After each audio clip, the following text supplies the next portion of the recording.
halaman 281, Babul Adhiyah. Bismillahirrahmanirrahim. Assalamualaikum warahmatullahi wabarakatuh. Waalaikumsalam warahmatullahi wabarakatuh. Alhamdulillah, salatu wassalamu ala rasulillah Sayyidina Muhammad ibn Abdillah wa ala alihi wa sahbihi wa man wala, wa la hawla wa la quwwata illa billah. Asyhadu an la ilaha illallah wahdahu la syarika lah, wa asyhadu anna sayyidana Muhammadan abduhu wa rasuluhu la nabiyya ba'dah. Allahumma salli wa sallim wa barik ala sayyidina wa habibina wa syafi'ina wa maulana Muhammadin wa ala alihi wa sahbihi ajma'in, amma ba'd.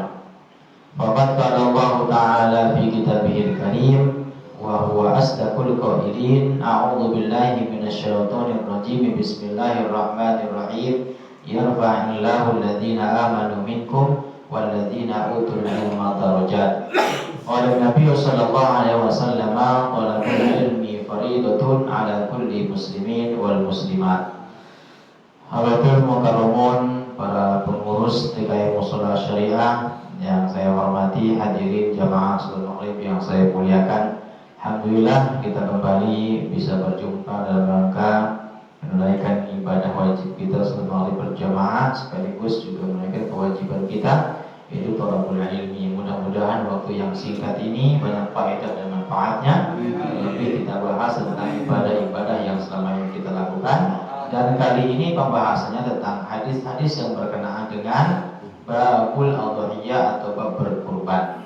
Biasa setiap tahun ini kita kaji terus agar kita tidak lupa yang namanya Waalaikumsalam, yang namanya ngaji setahun sekali, ya kurbankan setahun sekali, maka kita kaji kembali ilmunya, jangan sampai bosan. Bahkan kata ulama, orang yang bosan ketika 1000 kali mendengarkan materi yang sama bukanlah seorang ahli ilmu atau bukanlah seorang penuntut ilmu. Ya, kalaupun ini sudah dimengerti, sudah ingat, sudah paham, sudah pernah dipelajari, anggap ini peringatan, mengingatkan kepada kita tentang bagaimana perkara kurban itu sendiri. Hukumnya sudah saya sampaikan di pertemuan yang lalu, juga sejarah historisnya, kemudian fadilahnya. Kali ini kita akan bahas tentang spesifik tentang tata cara memilih hewan yang layak dikurbankan, kemudian tata cara penyembelihan, kemudian juga bagaimana kriteria hewan yang layak dikurbankan dan kriteria hewan yang tidak layak untuk kurban, usia hewan kurban seperti apa, berapa umurnya, dan seterusnya. Kita akan bahas satu persatu hadis yang kita akan kaji kali ini. Ya, dibuka hadis yang pertama. Bismillahirrahmanirrahim. Wa an Anas bin Malik radhiyallahu anhu anna Nabiy sallallahu alaihi wasallam. Ini hadis dari Anas bin Malik radhiyallahu anhu. Kata beliau, anna Nabiy sallallahu alaihi wasallam, anna Nabi, sesungguhnya Nabi sallallahu alaihi wasallam, karena adalah yudhi berkurban bika besyaini dengan 2 ekor kambing kibas. Jadi cerita awal ini mengisahkan bahwa Rasul itu kurban dengan 2 ekor kambing kibas, kambing yang sangat besar. Amlahaini, yaitu kambing pedaging, kambing yang gemuk, yang banyak dagingnya.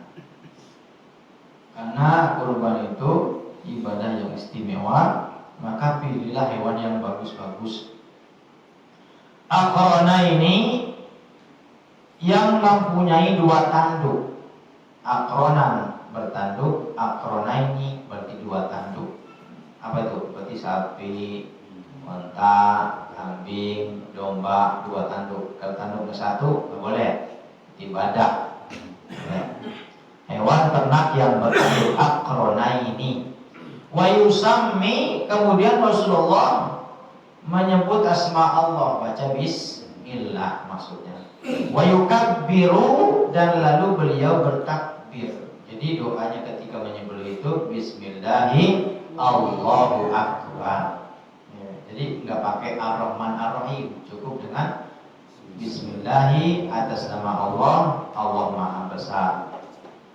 Jadi nggak pakai aroma. Nanti spesifik hadisnya itu ada di bawahnya tentang Nabi mengucapkan Bismillahirrahmanirrahim.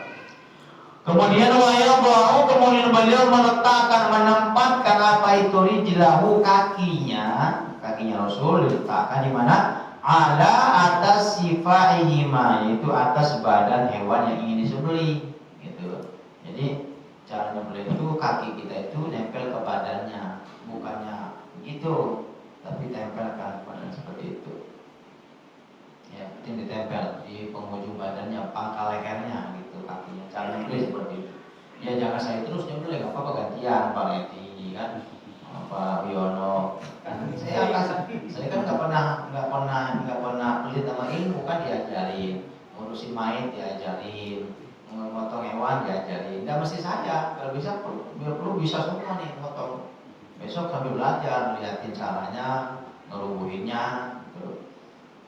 Kemudian hadis ini wa fi lafzin, di lafaz hadis yang lain dikatakan zabahu ma biyadihi, Rasulullah menyembelih dengan tangan sendiri.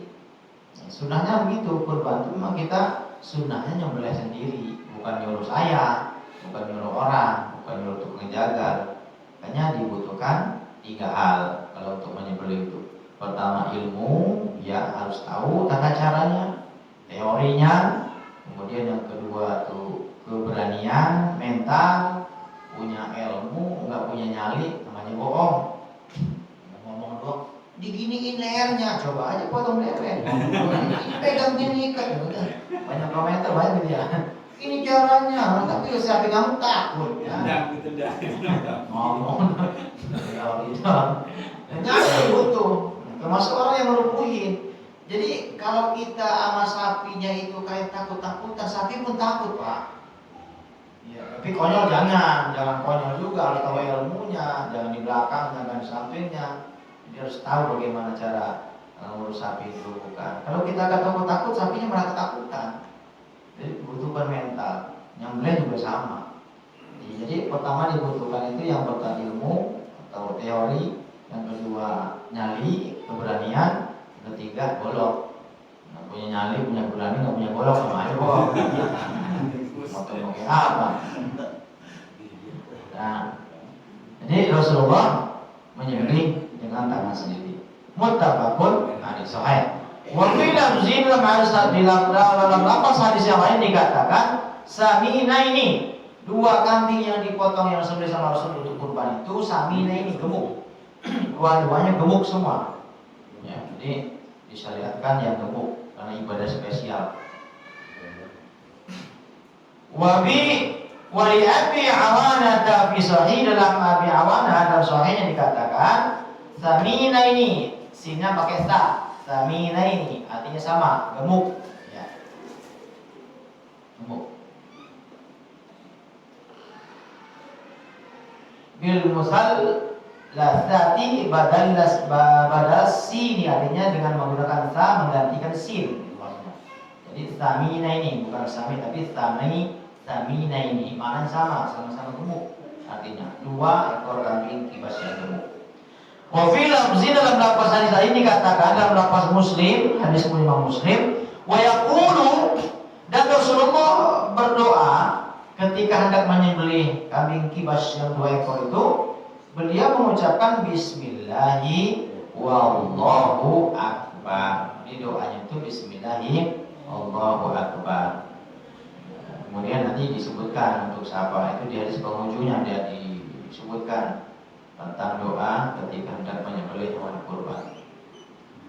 Walahu min hadits Aisyah radhiyallahu anha, dan juga ada sumber hadis yang riwayatnya atau sumbernya dari Aisyah dalam hadis Muslim juga dari jalur Aisyah. Redaksinya amara bikabshin, Rasul memerintahkan kurban dengan kambing kibas. Kambing kibas itu kambing gede, kambing Arab yang disembelih sama Nabi Ibrahim sebagai gantinya Ismail. Akrona, yang bertanduk, ya yang bertanduk. Ya, jadi kalau bebek nggak punya tanduk nggak bisa buat kurban. Tapi memang disyariatkan Pak, untuk orang yang belum mampu beli kambing untuk kurban, disyariatkan kita motong apapun, ayam kah, bebek kah, entok, motong sembelih di hari raya kurban. Tapi bukan untuk kurban, tapi sedekah saat hari raya kurban, agar nanti kita terbiasa bahwa jangan hanya model arang sama tusuk sate doang. Iya, kan gitu ya di medsos ya, di WA tuh. Dengan musim batu bacan cincin 5 juta dibeli, musim peda 5,5 juta dibeli, ya.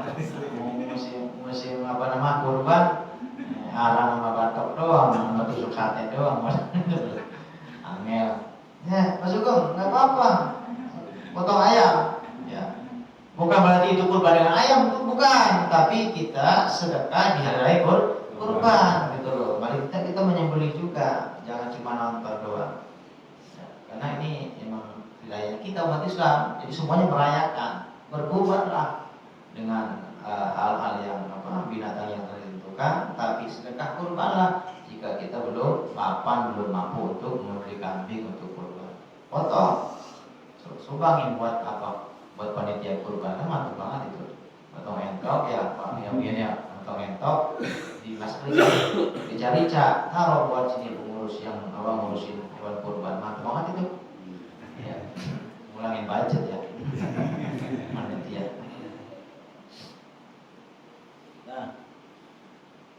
Akrona yang bertanduk yaqa'u fi sawadin. Nah, ini kriteria cara milih hewan yang layak dikurbankan. Karena memang kalau segi umur Pak, kalau onta yang layak dikurbankan itu 5 tahun, masuk usia 6 tahun baru boleh dikurbankan.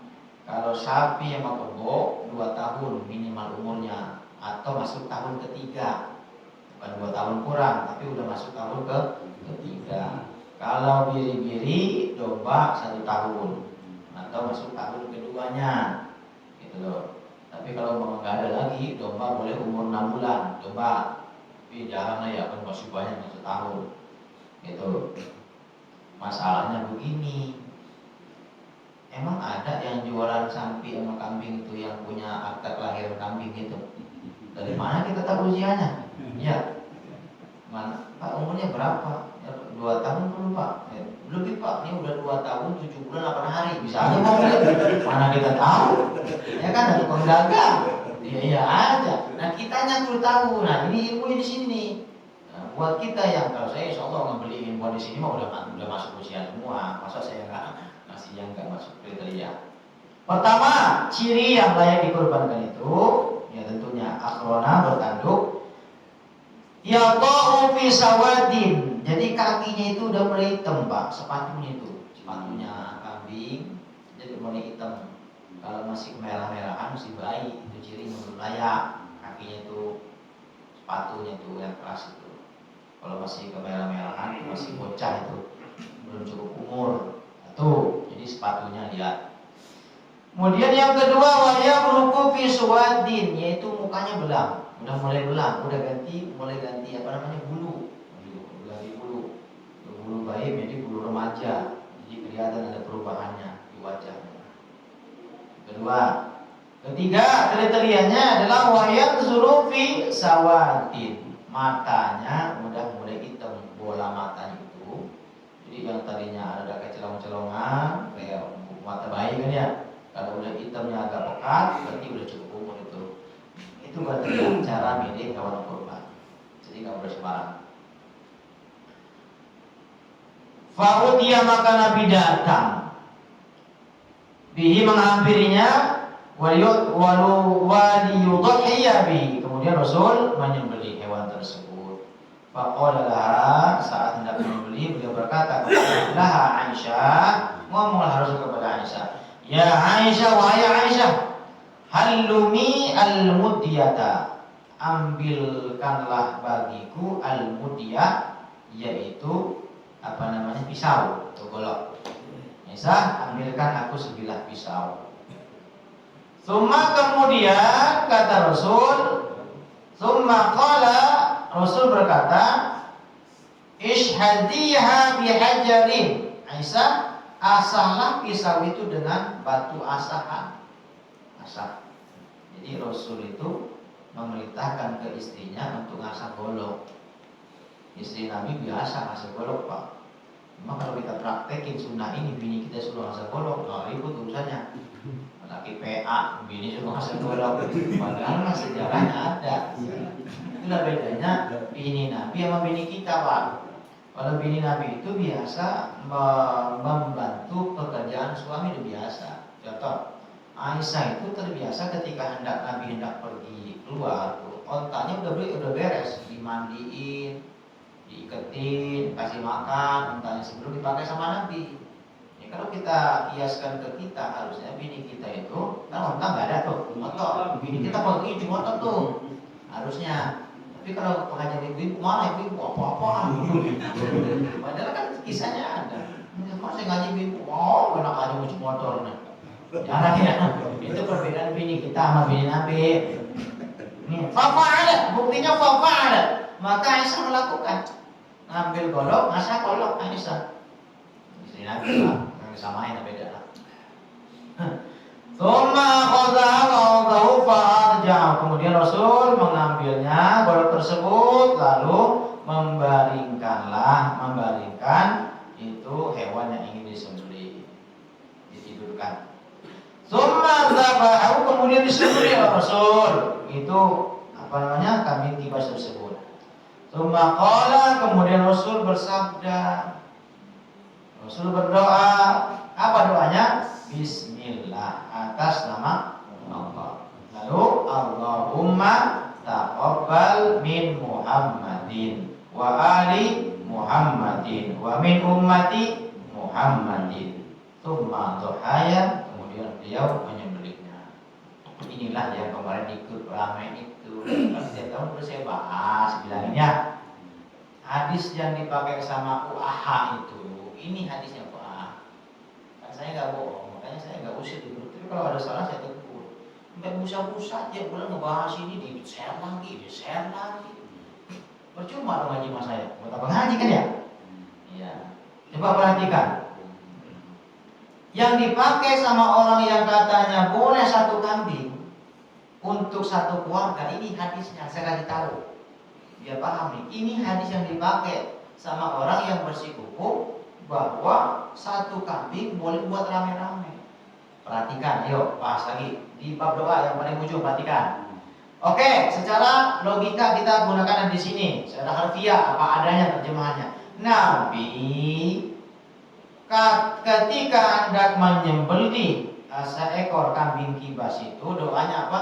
Bismillah, atas nama Allahumma, ya Allah, taqabbal, terimalah, min Muhammad, dari Muhammad. Saya ulangi, ketika beliau hendak menyembelih seekor kambing kibas, doanya Allahumma taqabbal min Muhammadin, ya Allah terimalah ini kurban dari Muhammad, dari dirinya. Yang potong siapa yang potong? Nabi, ya. Wa ali Muhammadin, dan terimalah kurban dari keluarganya Nabi Muhammad. Tadi berapa ekor yang dipotong? Satu. Kemudian wa min ummati Muhammadin, dan terimalah kurban dari umatnya Nabi Muhammad. Berapa tadi yang dipotong? Satu.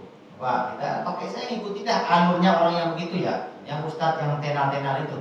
Kita ikutin alur mereka. Ini hadisnya. Nabi itu motong satu, boleh buat rame-rame. Pak, coba, ayo kita ikuti hadis ini dengan apa adanya, tanpa ikutin ulama, tanpa ikutin baca ilmu fikih, nggak usah. Hadis ini bukan hanya untuk keluarga, Pak, untuk umatnya. Berarti kalau gitu logikanya boleh dong satu kambing buat se-Indonesia. Benar nggak? Masuk akal nggak, Pak Ben? Logis nggak? Kalau mengikuti alur ustadz yang begitu tanpa menggunakan pertimbangan ilmu fikih, kacau balau, Pak. Pak Ustadz harus ditegur tuh, Pak Ustadz. Kalau mengikuti hadis itu, Anda mengatakan satu boleh buat sekeluarga. Ustadz, itu hadis belum selesai. Nabi bilang Allahumma taqabbal min ummatimu, satu kambing untuk umatnya Nabi. Kalau begitu Pak Ustadz, Jangan satu buat sekeluarga, satu untuk orang Islam sedunia aja sekalian. Betul nggak Pak? Karena yang digunakan hadis ini untuk sebagai takaran kurban.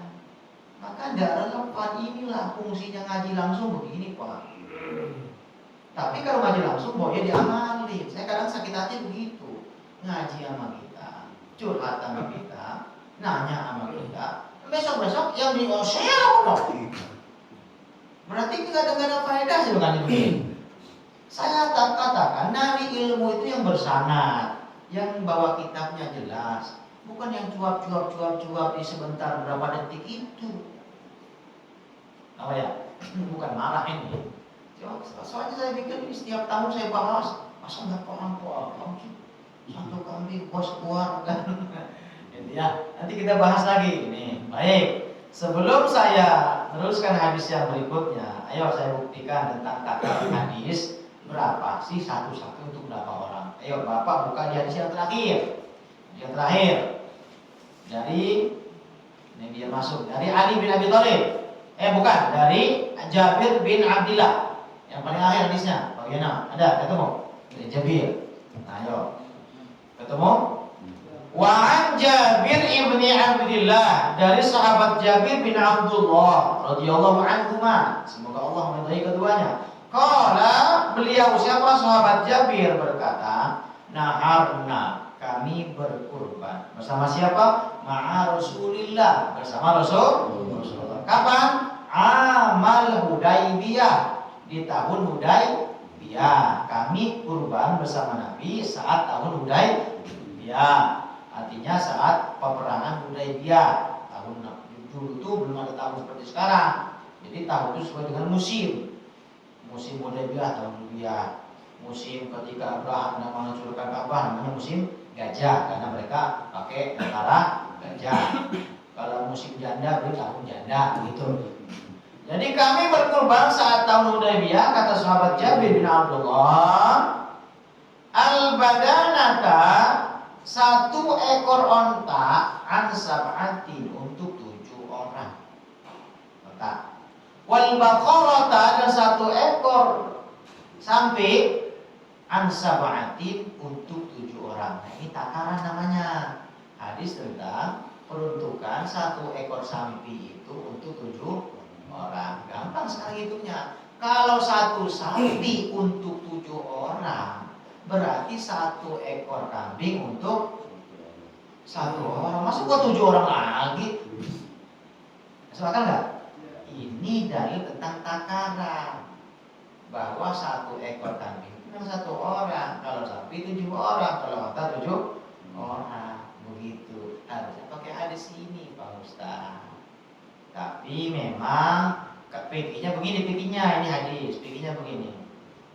Kalau dalam satu keluarga hanya ada 1 orang yang berkurban, memang hanya mampunya cuma 1 kambing, maka 1 kambing itu untuk sekeluarga itu cukup menggugurkan sunnah kifayah yang ada di keluarga itu. Itu maksudnya. Telah menggugurkan sunnah kifayah, berarti 1 orang mampu 1 orang. Keluarga yang lain yang tidak mampu itu mendapatkan percikan kebaikan dari keluarganya yang kurban. Itu maksudnya di fikihnya. Tapi tetap untuk 1 orang. Saya pakai logika lagi. Andai kata difatwakan 1 itu boleh untuk rame-rame, yang kaya itu kesenangan Pak, yang pelit itu merdeka. Ya udah 1 aja, padahal mereka mampu untuk 100 onta umpama. Tapi itu 1 doang, 1 aja cukup kok. Ini bahayanya kalau kita memahami hadis tanpa menggunakan ilmu fikih, apalagi hadis itu menjelaskan tentang fikih, maka dibutuhkan ilmu-ilmu yang lain, kitab-kitab yang lain sebagai rujukan atau referensinya. Itu bahaya sekali Pak ngaji di medsos. Saya katakan bukan nambah ilmu, tapi kita hanya nambah wawasan aja, pengetahuan tentang pendapatnya orang, tentang metode dakwahnya Ustadz ini, caranya begini, keahliannya begini.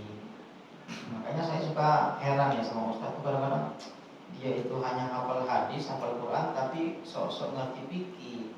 Padahal ilmu Quran, ilmu hadis, ilmu fikih itu beda jalurnya. Ada orang yang paham tentang fikih tapi dia nggak hafal Quran. Mungkin ada orang yang ahli qiraati. Banyak teman-teman saya itu ustaz yang hafal Quran, ahli qiraati, bacaannya bagus, qiraat sab'ah itu mereka ngelotok, tapi ketika suruh menjelasin satu dalil mereka nggak paham. Ya bukan tugasnya. Di medsos juga sama, kita harus tahu. Oh ustaz ini ahlinya begini, ahlinya kadang nasihatin doang, kadang ya bagus, semuanya bagus semua. Tapi kalau sudah ngambil bukan ranahnya, menjelaskan yang bukan kemampuannya, akan bahaya dampaknya. Akhirnya tak diikuti. Apalagi orang ngaji medsos jauh lebih sering daripada ngaji begini, betul nggak? Bapak ngaji di medsos, di handphone itu bisa berapa jam sehari? Ngaji sama saya setengah jam udah bertekeran. Bisa kan? Iya. Akhirnya nanti yang ngaji begitu terbuyar sama yang handphone itu. Dianggaplah satu kebenaran. Karena share, dianggap itu yang benar. Betul? Karena kita orang awam gak ngerti tentang fikih, sementara melihat karena masyhurnya, karena viralnya, karena subscribe-nya, itu ya dianggap benar. Karena bukan belum tentu benar, belum tentu benar. Itu ya yang harus saya sampaikan. Jadi inilah kenapa teman di grup itu saya ngomong ini yang saya maksud.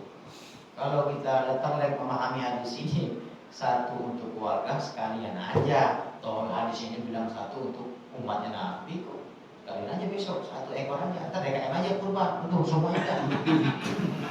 Allahumma taqabbal min jamaah musola saya, ya kan? Udah sampai satu. Hadisnya begitu. Coba.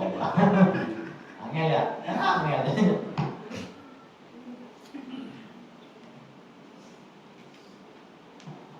Nah, baru kita teruskan. Hadis yang berikutnya. Wa an Abi Hurairah radhiyallahu anhu qala Rasulullah sallallahu alaihi wasallam, bahwa dari sahabat Abu Hurairah bahwa Rasul bersabda katanya, man kana lahu sa'atun, barang siapa yang mampu untuk berkurban, walam yudai, tetapi dia tidak mau berkurban, fala yaqrabanna musallana, maka tidak usah mendekati tempat sholat kami. Ini saya ulang-ulang terus dah biar insya. Soalnya saya dengar Pak Jenal kurang 2 orang ini. Ya, yang mampu adalah saya nggak tahu siapa yang mampu. Yang tahu Bapak sendiri. ATM ada berduit. Enggak bakal berkurang. Saya buktikan enggak bakal berkurang banda kita. Menambah iya, enggak ada rumusnya sedekah itu bikin miskin. Ancam Nabi apa namanya? Siapa orang yang mampu kurban tapi dia tidak pura-pura tidak mampu atau enggak mau kurban, pada yaqrabanna musallana, tidak usah mendekati tempat sholat. Tidak usah masuk mushola, Pak. Jangan masuk mushola, dekat mushola jangan. Kenapa? Ada kemunafikan di sana. Katanya nyembah Allah. Kan sholat itu tujuannya apa? Nyembah Allah. Betul? Nyembah Allah. Tetapi ketika Allah perintahkan kurban diperintahkan nggak kurban? Jawab dulu, kurban diperintahkan nggak? Di mana perintahnya? Al-Quran. Inna a'tainakal kautsar fasholli li rabbika wanhar. Berarti perintah bukan tuh? Wanhar itu fi'il amr. Perintahnya sama dengan sholat. Inna a'tainakal kautsar, sungguh kami telah memberikan nikmat yang banyak kepada kalian.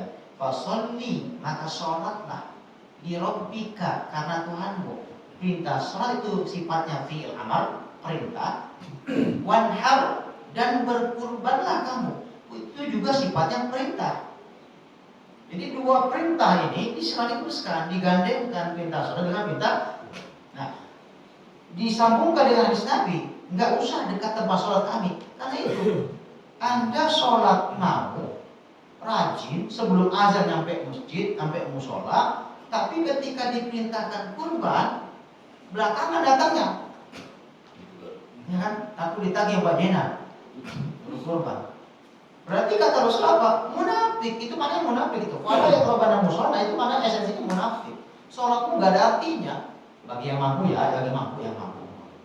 Ya kita nggak tahu siapa yang mampu. Berarti nggak usah dekat musola deh. Pura-pura sholatmu. Ketika Allah menguji, nah ujian kita di hadapan kita kan kurban ya, depan mata kita nih. Ayo kalau pengen tahu kurban, ayo buktikan. Lisan kita sampai basah dengan Ar-Rahman Ar-Rahim, Bismillahirrahmanirrahim. Sebut terus begitu Ar-Rahman Ar-Rahim. Tapi Ar-Rahman itu nggak bekas kepada kita. Berarti kita ada suatu kedustaan tentang ibadah itu yang kita lakukan. Jadi hanya ritual pura-pura saja. Itu pura-pura saja. Nah itu kening hadis ini keras sampai Imam Hanafi mewajibkan kurban karena dalil ini, karena hadis ini. Jadi, karena hadis inilah Imam Hanafi mengatakan kurban hukumnya wajib, Pak. Tapi kalau mazhab kita tetap sunnah. Tapi terlepas itu sunnah hukumnya, perhatikan perintahnya itu bobotnya disejajarkan dengan perintah sholat. Kedua, fadilah dan keutamaan. Untungnya mazhab yang tiga itu mengatakan sunnah, walaupun perintahnya di Al-Qur'an. Nah ini saya praktekkan, saya buktikan. Kalau ustadz yang tadi itu yang ngocehnya banyak gitu, yang ngomongnya pintar itu katanya laut hadis, langsung mengamalkan hadis.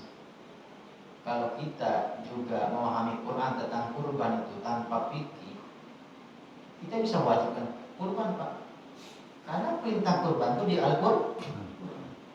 Kalau tanpa istinbat hukum, istinbat hukum, ketetapan hukum, produk hukum, konstruksi hukum yang diatur, yang dirumuskan para ulama tentang menentukan satu produk hukum tanpa menggunakan ilmu yang lain, maka kurban bisa wajib, Pak. Karena perintahnya di Quran. Betul nggak?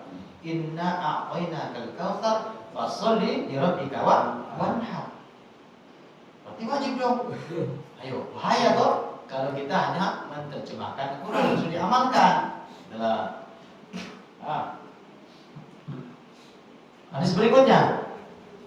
Hadis tadi riwayat Ahmad, Ibnu Majah dan disahihkan oleh Al-Hakim. Wa an Jundub bin Sufyan radhiyallahu anhu qala syahidtul adha ma'a Rasulillah sallallahu alaihi wasallam. Aku hadir, aku menyaksikan salat bersama Rasul. Jadi sahabat Jundub bin Sufyan salatul adha bersama Rasulullah.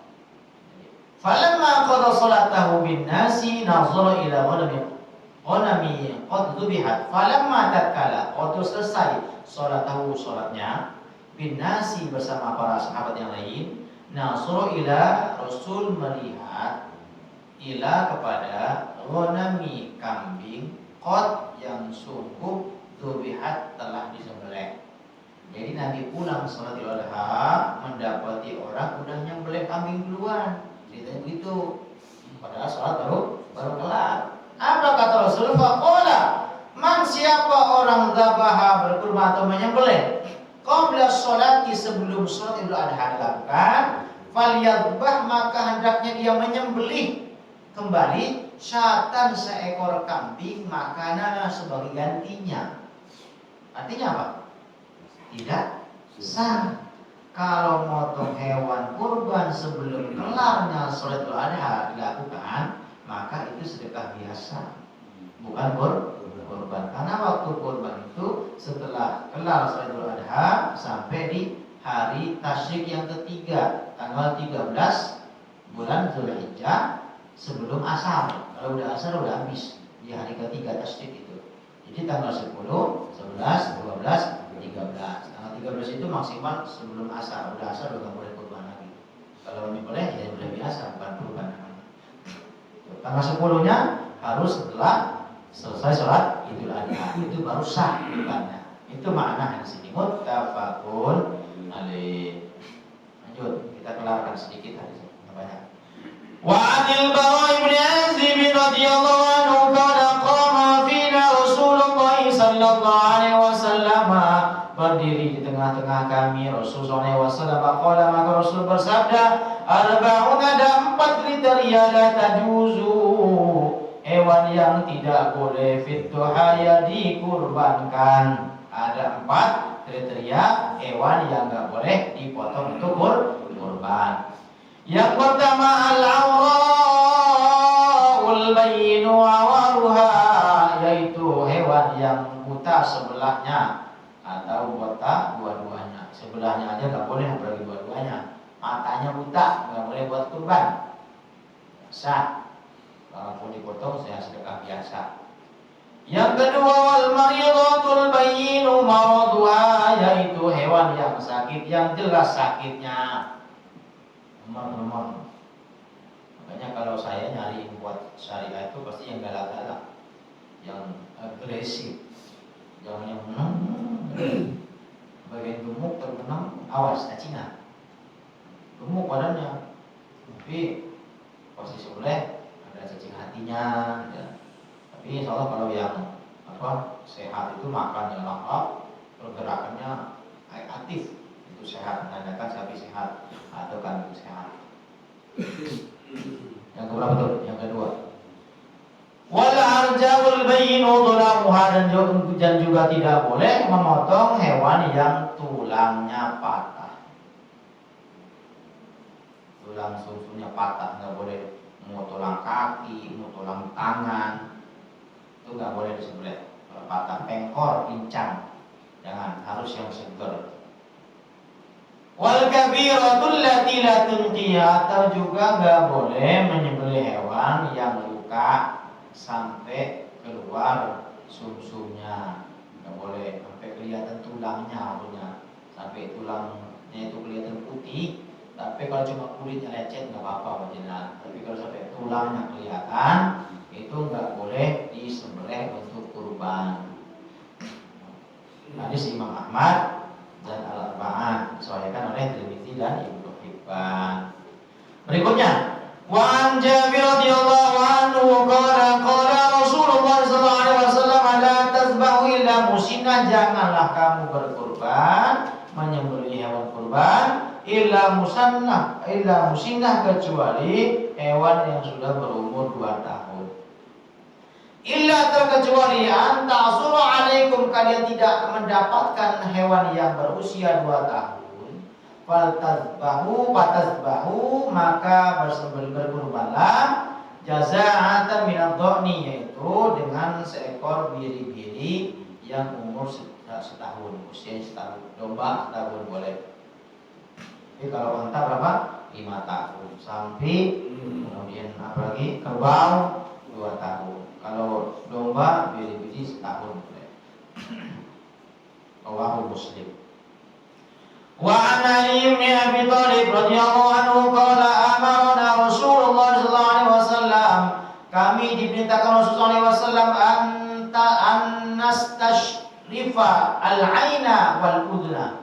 Kami diperintahkan sama Nabi untuk memperhatikan al-aina, matanya hewan tersebut. Hewan yang mau dikurbankan, lihat matanya dulu, belekan apa kagak, beler apa kagak, jangan kebuta. Wal udhuna, dan juga jangan sampai telinganya itu patah, kepotong, lihat telinganya. Wala nudhiyya bi'awra'a, dan janganlah menyembelih hewan yang buta. Wala muqabalatin wala mudabiratin, dan juga jangan yang memotong hewan yang telinga depannya itu putus atau telinga belakangnya juga putus, nggak boleh. Nah, kayak potong begitu, jangan buat korban. Wala arqa'a, dan juga jangan menyembelih hewan yang telinganya itu ditindik atau dilubangi telinganya. Biasanya orang dulu itu kan kambing, sapi itu kan dibolongin, dikasih bunyi-bunyian, Pak, keranang ketahuan. Nah, kan diubah tuh, digembala tuh. Nah, itu jangan buat kurban. Tapi tadi pagi ada pertanyaan, kalau sapi yang dibolong hidungnya, itu tujuannya biar Cina, biar sapi kandang yang dipiara, bukan sapi umbaran. Tapi ada sapi Bali, sapi namanya itu sapi NTB itu Kupang, itu ada yang gak, karena itu sapi umbaran. Jadi sapi liar itu dipotong susah itu. Nah, kalau sapi kandang itu biasanya semuanya dititip itu untuk menetali, itu biar gampang mengendalikannya maksudnya. Tapi hadis ini maksudnya yang telinga yang dititik, dilubangi, dikasih bunyi-bunyinya, ladang itu bunyi itu. Itu nggak boleh buat kurban. Wala tarma, dan juga jangan menyembelih hewan yang tidak ada giginya, belum ada gigi atau belum punya gigi, jangan disembelih. Ompong, berarti orang ompong jangan disembelih tuh. Belum, dari tadi ya. Nah, yang terakhir sekarang, baru pertanyaan. Wa an Ali bin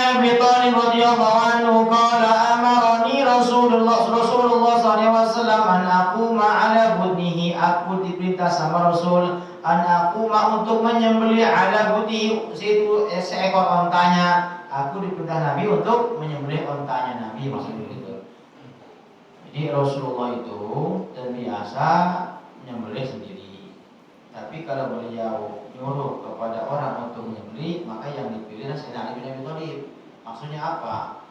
Untuk kurban itu jangan sembarang orang yang nyembelih. Kalau kita sepang kurban itu nggak mampu, tidak tahu cara nyembelih, maka titipkanlah kepada orang yang ahli ibadah, ahli ilmu, yang ngerti. Nggak mesti saya nggak, padahal juga bisa ahli ibadah juga sama. Maksud begitu, karena Rasul pun ketika memerintahkan untuk menyembelih hewan untanya, yang dipilih sahabat Ali bin Abi Thalib, pintunya ilmu.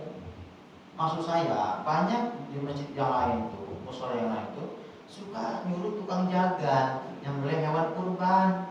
Ini ibadah istimewa Pak, kambing kurus saya sakit nggak boleh kurban. Masa kita nyuruh orang yang kagak sholat? Itu maksudnya begitu. Mana bayarnya mahal, doanya belum tentu dicek apa yang dibaca. Enggak? Coba aja deh tukang, jangankan kambing sapi, tukang nyembelih ayam. Kalau kita perhatikan ya, kalau kita telah yang di pasar-pasar itu, kita kayak nggak, mereka nggak baca doa deh. Ada pertama doa Bismillah, bener kan? Nah coba, apalagi sapi, apalagi kambing. Saya khawatir tuh nih, jangan-jangan nggak baca doa, main sembelih-sembelih aja. Banyak masjid-masjid begitu, nyari tukang jaga karena jago katanya. Tadi mereka berani karena biasa. Masalahnya ilmunya mumpuni apa kagak itu loh. Maka nggak cukup berani, tapi dengan ilmu sesuai syariat tidak. Mereka ada ibadah apa bukan? Masa ibadah istimewa, ibadah yang khusus, yang harus nggak boleh kurus, harus nggak boleh luka, harus nggak boleh pincang. Yang nyembelih orang begitu kan? Carilah yang ahli ibadah, yang kita tahu mereka memang ahli ibadah. Maka para ustaz, termasuk calon ustaz, ya benar ini nyembelih, dan mesti saya gitu loh. Jangan dikasih panggung. Kalau mereka bisnis di pasar, urusan mereka terserah. Tapi khusus soal ini ibadah istimewa, hanya orang istimewa yang boleh nyembelih. Begitu Pak. Dalam sisi jangan sampai. Walaupun saya dipecat nggak nyembelih lagi nggak apa-apa. Tapi carikan ustaz ya, yang ahli ibadah, aja nggak apa-apa. Nggak apa-apa sih, nggak masalah. Nah, jadi siapa yang menyembelih? Sayyidina Ali bin Abi Thalib. Nah, sekarang kita masuk ke kontennya. Wa an aqsima, untuk dibagikan luhumaha, daging kurbannya, wa juludaha, kulit hewan kurbannya dibagikan. Ingat kata an aquma ala butnihi wa an aqsima, untuk dibagikan luhumaha, dagingnya, wa juludaha, kulitnya, wa jilalaha, jeruan-jeruannya. Untuk siapa?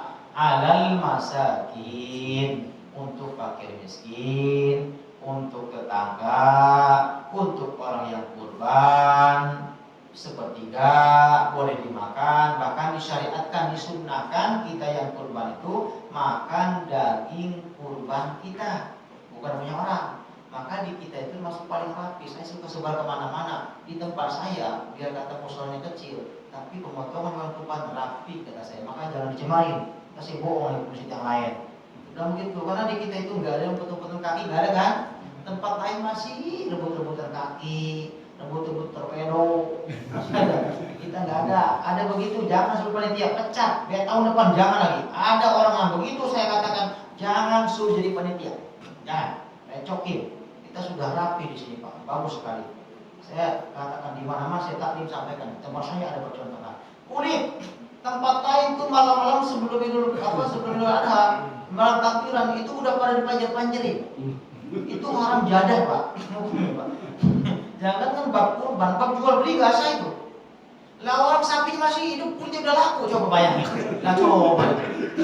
Itu kata sapi sih ada, karena lu pada ini gua masih nempel di sini dijual. Karena yang dijual kan boleh bayar, kulit kan dijual aja. Belum lagi bab kurban.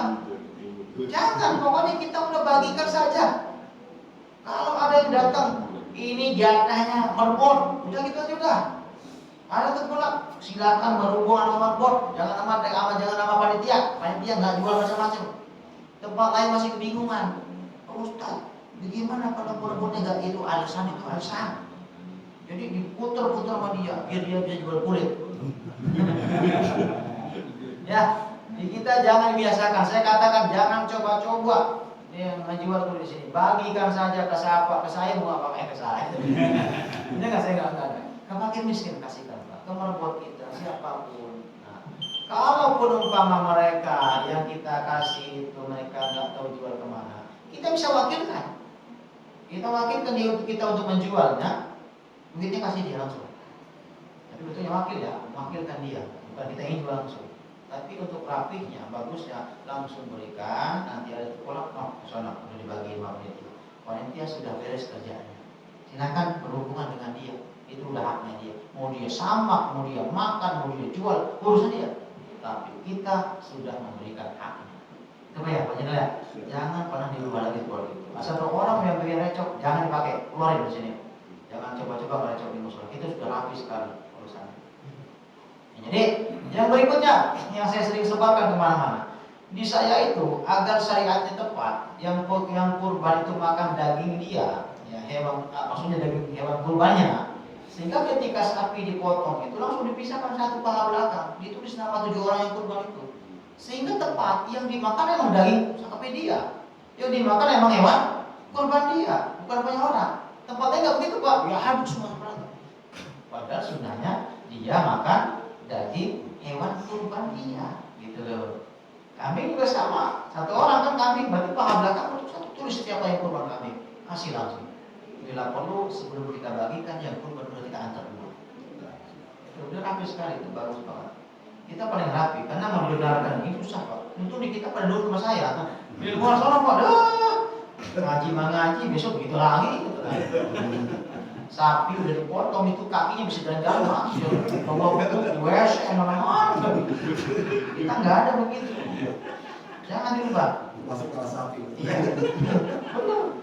Torpedo juga sama, masih acak-acakan Pak. Kita bersyukur lah tinggal di sini, bersyukur ada saya di sini, bersyukur. Saya yang kritis, saya paling nggak suka ibadah dipermainkan. Berikutnya wala u'tiyah. Nah ini lagi nih, ini penyakit kembali, penyakit panitia kurban. Wala u'tiyah, dan tidak boleh u'tiyah diberikan fi jizaratiha syai'an minha. Enggak boleh diberikan bagian hewan kurban sedikit pun, itu sebagai upah untuk yang nyembelih. Upah sama hadiah sama enggak? Upah sama hadiah beda enggak? Beda. Kalau upah hasil kerja, kalau hadiah nggak mesti kerja. Namanya dia, paham? Ya, ini. Kalau upah ada perjanjian sebelumnya. Contoh tukang jagal. Di mana-mana tukang jagal, kalau motong di mana, ya ada perjanjian 1 ekor 1 juta plus kepala 1 plus kaki 1. Itu upah. Nggak boleh begitu.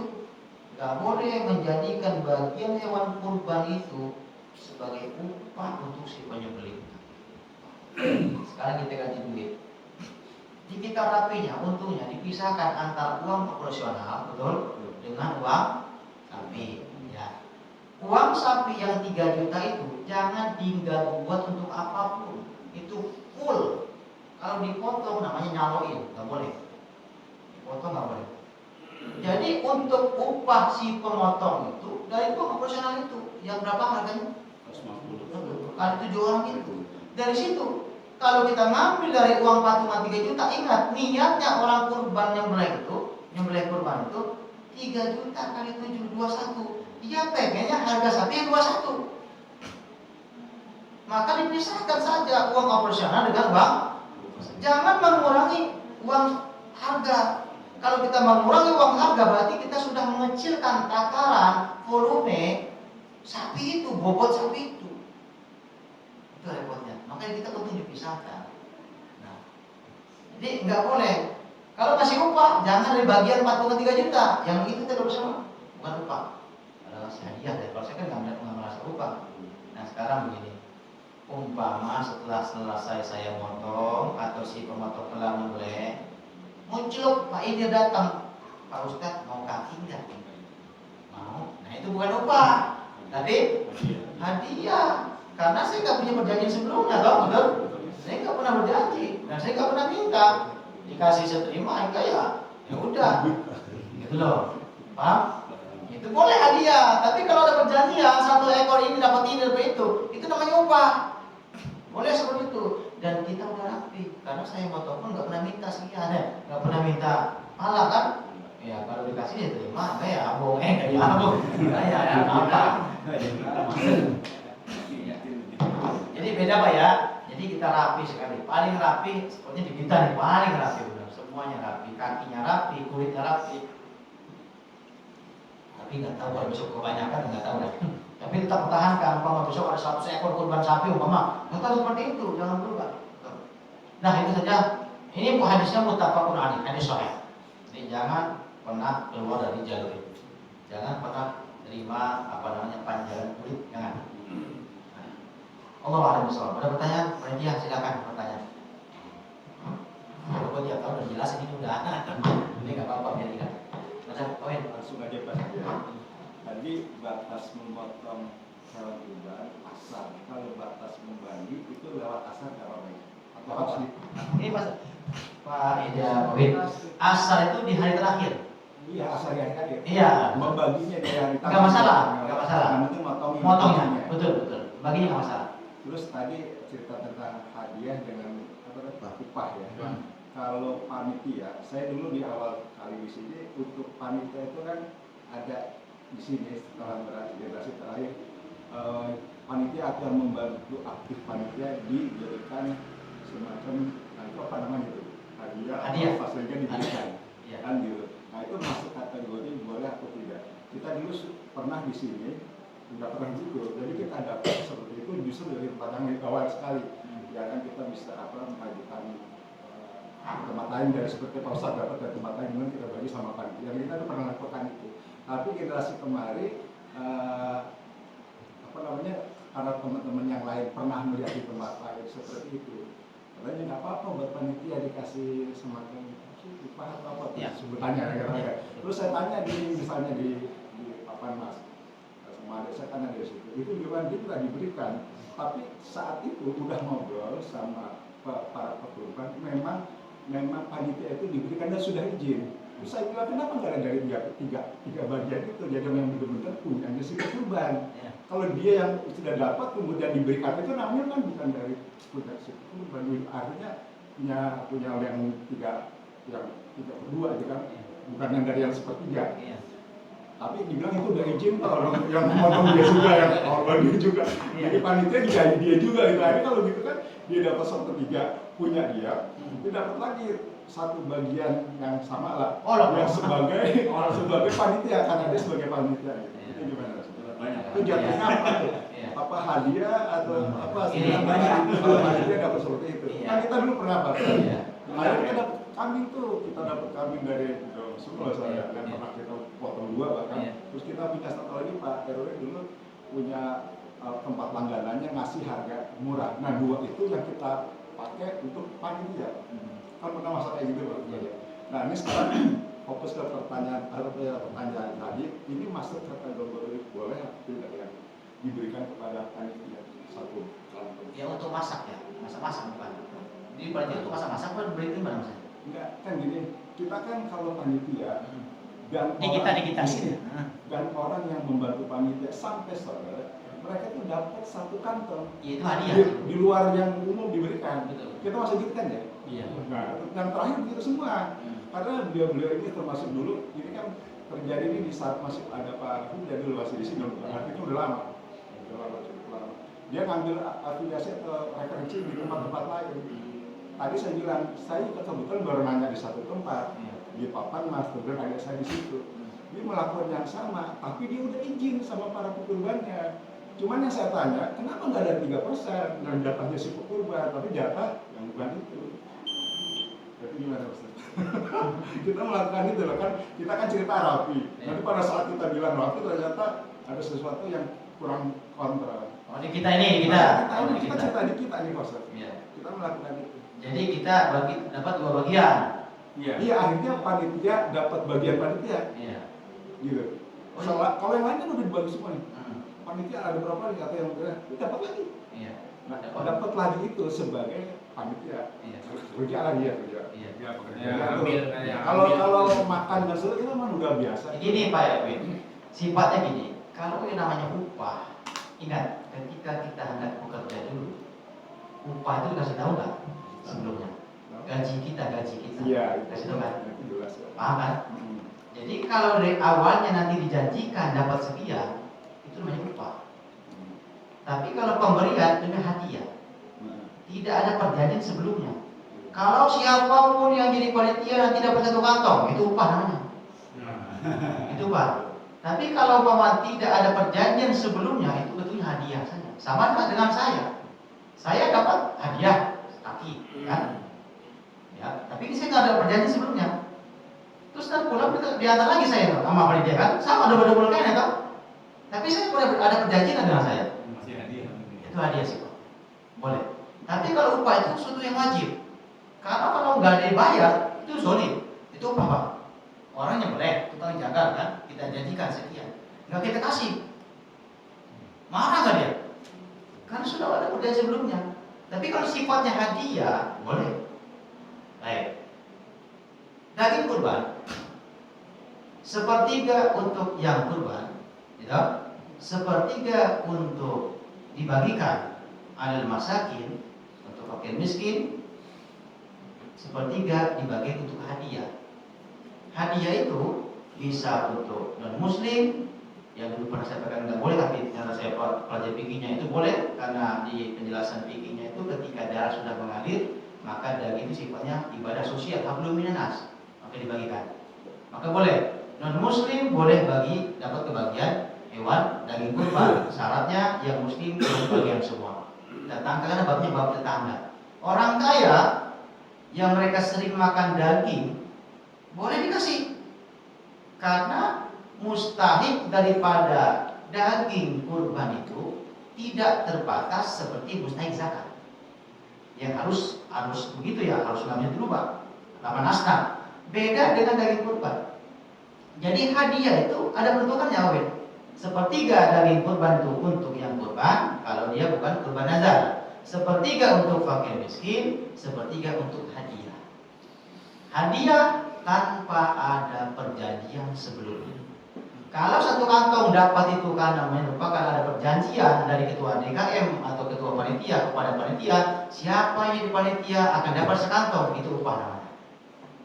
Tapi kalau hanya pemberian, itu hadiah, bukan sebagai upah. Artinya apa? Umpama suatu hari ketika mustahil atau warga kita banyak yang motong cuma sedikit, umpama di syariah cuma hanya 1 sapi, umpama enggak 4 ekor, berarti panitia besok nggak dapat, jangan marah. Betul, paham? Karena memang itu sifatnya hadiah, bukan upah. Itu yang pertama. Yang kedua, panitia tolong luruskan niat bahwa kita membantu orang yang berkurban, membantu orang yang pengen makin lagi kurban, itu pahalanya double Pak. Meringankan bagi si pekurban karena mereka tidak mampu, tidak kuasa nyembelih sendiri, nyiyangin sendiri, membantu, minta bantuan kepada kita. Dan ingat, kita meringankan orang yang pengen sekali makan daging. Pertama ya, maka sebenarnya itu nomor 1, luruskan niat. Coba dari sekarang ditata, enggak kebagian, jangan marah. Hanya 1 kantong, jangan marah. Toh kita memang perlu diupah. Tapi kalau sifatnya hadiah, boleh saja Pak Wib. Hadiah sifatnya. Kalau upah berarti ada perjanjian sebelumnya. Sama dengan kita kerjakan, kamu kerja gaji sekian kan, itu namanya upah. Sama dengan saya nggak pernah minta, tapi dikasih. Ya kalau saya doyan saya ambil. Itu ini kan Pak Wib. Itu bedanya ya. Karena ingat, dalam syariah itu tidak terlepas dari akad. Ya, konvensional dengan bank syariah beda tipis, beda di akad sebenarnya. Di awalnya itu. Sama dengan itu, kalau akadnya akad hadiah, haram. Kalau akadnya akad upah, haram. Tapi kalau akadnya sebagai hadiah tidak terbatas. Ya bisa sekantong, setengah kantong, ada 1 on, namanya hadiah. Tapi kalau upah harus sekian, ada takarannya kalau upah. Itu Pak. Jadi babnya Pak. Ada lagi? Jinak? Paham? Ya demikian. Tapi tolong jangan diutamakan jadi panitia itu ingin dapat satu kantong itu tolong dihapuskan. Itu bukan sesuatu yang wajib bagi panitia. Utamakan dulu warga kita semua. Kalau kita udah pahala kok. Ya kalau ada lebihnya silakan beli hadiah mereka yang membantu. Hadiah bukan. Allahu a'lam bishawab. Cukup ya. Al-Fatihah. Bismillahirrahmanirrahim. Alhamdulillahirabbil alamin arrahmanir rahim maliki yaumiddin. Iyyaka na'budu wa iyyaka nasta'in. Ihdinas siratal mustaqim. Siratal ladzina an'amta 'alaihim ghairil maghdubi 'alaihim waladdallin. Amin. Ya mujibas sa'ilin. Allahumma shalli wa sallim ala sayyidina Muhammad wa ala ali sayyidina Muhammad. Allahumma inna nas'aluka ilman nafi'a wa 'amalan mutaqabbalan wa rizqan halalan tayyiban mubarakan wa shifaan min kulli da'in. Rabbana atina fid dunya hasanah wa fil akhirati hasanah. Alhamdulillahi rabbil alamin. Wallahu muwaffiq ila aqwamit thoriq. Wassalamualaikum warahmatullahi wabarakatuh.